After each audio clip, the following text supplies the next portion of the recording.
আরবের এর আগের লোকেরা, কোরআন আসার আগের লোকেরা কেমন ছিল, এর চেয়ে বর্বর তো আর কিছুই হতে পারে না। নিজেদের সন্তানদেরকে জীবন্ত কি হত্যা করে, এর চেয়ে বর্বর আর কি হতে পারে?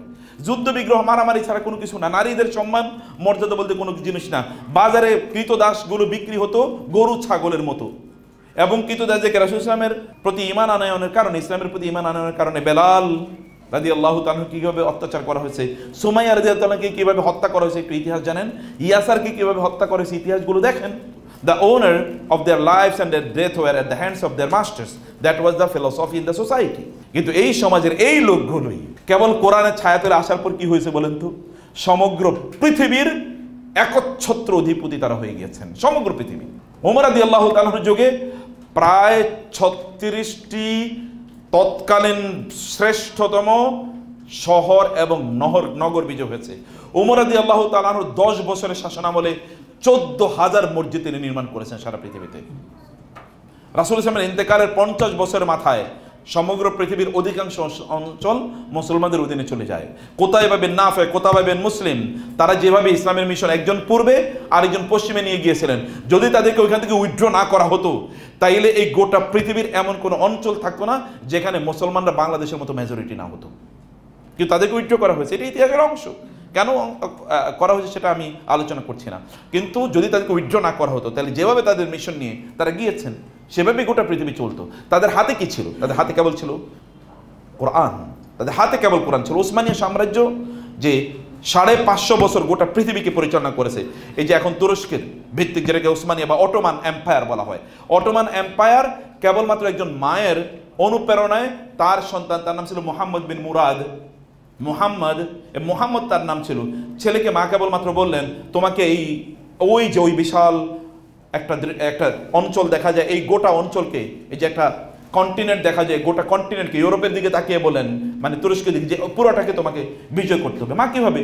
ছোট বাচ্চা, 10-11 বছরের বাচ্চা, বলো বিল কোরআন ওয়াস সুলতান। কিসের মাধ্যমে? কোরআনের মাধ্যমে। তোমার এক হাতে থাকবে কোরআন আর এক হাতে থাকবে তোমার তলোয়ার, এটা দিয়ে তুমি করবা।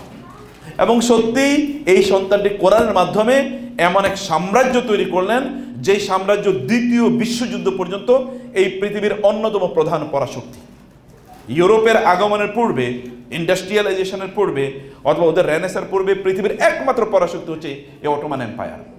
এমন করে দেশ নেই যে আমাদের দেশেও দেখেন, এই যে 1900 এমনকি 21-22-এও আমাদের এই দেশে একটাই স্লোগান, হিন্দু এবং মুসলমানরা সবাই মিলে বলছে কি চাই? খেলাফত, খেলাফত, খেলাফত চাই। খেলাফতের আন্দোলন, খেলাফত আন্দোলন আপনারা দেখবেন এর উপর বই আছে। খেলাফত আন্দোলন যেটা হয়েছে, এই খেলাফত মানে হচ্ছে আমরা তুরস্কের খেলাফত চাই, আমরা ব্রিটিশদের অধীনে থাকতে চাই না, আমরা তুরস্কদের অধীনে থাকতে চাই, যেটা কিন্তু এখানকার হিন্দুরা পর্যন্ত দাবি করেছে ওই সময়। এটা কিসের উপর ভিত্তি করে? ওই যে বের কোরআন আপনাদের এবং আপনাদের সন্তানদের হাতে থাকুক। সন্তানদেরকে হাফেজ বানাতে হলে মায়েদেরকে এবং বাবাদেরকে খুবই সতর্ক থাকতে হবে। ফজর আগে ঘুম থেকে উঠেন, আল্লাহকে বলেন, আল্লাহ তুমি আমার সন্তানটাকে কোরআন হাফেজ বানাও। কিয়ামতের দিন আপনাদেরকে এমন আলখাল্লা, মানে এমন এই যে গাউন পরিয়ে দেওয়া হবে, যেই এক একটা বাবা এবং মায়েদের এমন গাউন পরিয়ে দেওয়া হবে যেই গাউনের মূল্য এই গোটা পৃথিবীর সকল সম্পদ বিক্রি করলে হবে না। এরকম গাউন কি এমনিই পাওয়া যায়? এর জন্য আপনাকে কোনো কষ্ট করতে হবে না।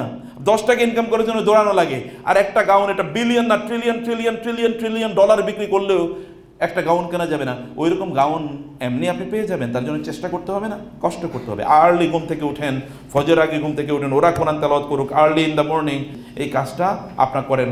ঘরটাকে কোরআন, যেমন আমার বাসায় আমি যেটা করেছি, সাউন্ড সিস্টেম ডেভেলপ করেছি, একেবারে পুরোটা কোরআন তেলাওয়াত হয়। আমার ওয়াইফ, এখানে আমরা মেশিন কিনেছি, মানে সাউন্ড সিস্টেম ফুল, সিস্টেমটা কিনে এখানে মেশিনের মধ্যে উনি ব্লুটুথে তেলাওয়াত দিয়ে দেয়, পুরো ঘরে কোরআন তেলাওয়াত চলতে থাকে, একটা কোরআনিক আবহাওয়া চলুক। আপনার এটা না, সমস্যা কি? ডাইনিং টেবিলে মধ্যখানে যেখানে ইউটিউব থেকে সবচেয়ে সুন্দর তেলাওয়াতটা মোবাইলে জোরে চালিয়ে দেবেন, অথবা একটা আলাদা সাউন্ড বক্স কেনেন, এই সাউন্ড বক্সের চলুক সারা ঘরে কোরআন আওয়াজ ছড়িয়ে পড়ুক, ওদের মধ্যে কোরআনের ভালোবাসার ওদের মধ্যে তৈরি হয়ে যাক, ওরা যেন কোরআন ভালোবাসে। বই কেনেন কোরআন, ওদের জন্য কর্নারকে করে রাখেন, ওই কর্নারে ওরা কোরআন, ওদেরকে নিয়ে বাজারে যান, বুক স্টলে কোরআনে কি বই ওদের পছন্দ হয়, ওরও এগুলো পড়ুক, ওরও এগুলো জানুক। কোরআন যেন আমাদের গোটা জীবনকে জুড়ে রাখে, কোরআন যেন আমাদের গোটা জীবনকে আলোকিত করে। আল্লাহ সুবহানাহু ওয়া তাআলা সেভাবে এই আয়োজনটাকে কবুল করে নিন। আমি কেবল আপনাদেরকে ইন্সপায়ার করলাম, কারণ যদি আপনার কোরআনকে ভালোবাসেন, your children are bound to love the Quran. কোরআনকে তারা ভালোবাসবে ইনশাআল্লাহ। আমি আপনাদেরকে বলবো বোনেরা, বাজারে যাবেন, সুন্দর সুন্দর বই আছে, বিলিভ মি। আমাদের আজকে 2টা বই আছে এখানে। এটা হচ্ছে মায়েরা আসলে সোনালী যুগের এই যে বড় বড় মানে ইসলামিক স্কলার যাদের কথা বললাম, তাদের মায়েরা কিভাবে তাদের সন্তানদেরকে লালন পালন করেছেন তার উপর একটা বই। আর একটা হলো গোটা জীবন জুড়ে নাসিহা দরকার আমাদের, কোন পদ্ধতিতে আমাদের জীবনটা পরিচালনা করবো। দুটো বই আপনারা নিয়ে যাবেন, এটা মাস্ট রিড। বাসায় বসে পড়বেন, বাচ্চাদেরকে নিয়ে পড়বেন, পড়াবেন, এবং অন্যদেরকে আপনারা গিফট করবেন, আত্মীয় স্বজনদেরকে, বোনদেরকে গিফট করবেন, বান্ধবীদেরকে গিফট করবেন। অন্য কিছু তো গিফট করছেন, হাদিয়া, বই, মানে অন্য কিছু যেটা আপনারা ঈদের সময় দিতেন, বাবাকে বই, 1-2টা বই তাদেরকে দেন, কালচার তৈরি হোক। আমি আমার জীবনে দেখেছি বাংলাদেশের একজন বড় ইসলামী ব্যাংকের প্রতিষ্ঠাতা সহ ইসলামিক ইউনিভার্সিটিগুলোর প্রতিষ্ঠাতার মধ্যে একজন, এত বড় স্কলার বাংলাদেশে খুব কম এসে আমাকে বলতে, চাচা আমি প্রতি মাসে 30-40 হাজার টাকার বই গিফট করি। আমি বললাম সুবহানাল্লাহ, সাদাকায়ে জারিয়ার কি বিশাল বড় কাজ। বান্ধবীদেরকে বই গিফট করেন, তাদেরকে বলেন কিভাবে তারা ভালো মানুষ হবে, আর তারা ভালো মানুষ কিভাবে বানাবে এটা তাদের মধ্যে তৈরি করা, ওদের মধ্যে সেলফ এস্টিম তৈরি করা, বাচ্চাদের মধ্যে সেলফ এস্টিম।